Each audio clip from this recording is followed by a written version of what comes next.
உங்க தாயோட வயிற்றுல இருந்து வெளியே வரீங்க. நீங்க ஒரு நீர் யானை. அடுத்த சில நிமிடங்கள் ஆடியன்ஸ் உங்ககிட்ட எதிர்பார்க்கறது என்னன்னா, எழுந்து நடக்கணும், அங்கிட்டு இங்கிட்டு ஓடணும், பால் குடிக்கணும், அப்புறம் பல்லு இருக்கிற யாருக்கிட்டையும் பஞ்சாயத்து பண்ணக்கூடாது. நல்ல விஷயம் என்னன்னா, உங்க அம்மாவும் உங்கள மாதிரியே ஒரு நீர் யானை. நீர் யானை குட்டியோட அம்மா நீர் யானையாத்தான் இருக்கும். ஆமா. ஆமா, ஸ்கிரிப்ட்லயே அப்படிதான் போட்டிருக்கு.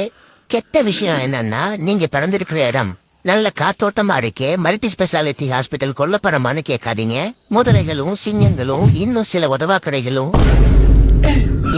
உதவாக்கரைகளும் நிறைஞ்ச கொடூரமான ஆற்றங்கரை. உதவாக்கரைகள். எப்போ எது உங்களை காலி பண்ணுன்னு கணிக்கவே முடியாது. நீங்க குட்டியா இருக்கிறதால சண்டை போட முடியாது, குண்டா இருக்கிறதால தப்பிச்சு ஓட முடியாது, ருசியா இருக்கிறதால சாப்பிடாம விட முடியாது. ஆனா உங்க தாய் உங்க பக்கத்துல இருக்கிற வரைக்கும் உங்களுக்கு எந்த பிரச்சனையும் இல்ல. 1500 கிலோ ஆர்மி டேங்க் கிட்ட யாராவது சண்டை போட விரும்புவாங்களா? எதுக்கும் கொஞ்சம் தள்ளியே நில்லுங்க, உங்க அம்மா உட்கார போகுது. வெல்கம் டு ஆத்தங்கரை, வெல்கம் டு உதவாக்கரை, 1500 கிலோ வெல்கம் டு கார்ட்டூன் 11. உதவாக்கறேன். அதை விட ரவசம் அந்த 1500 கிலோ ஆர்மி டேங்க் தான்.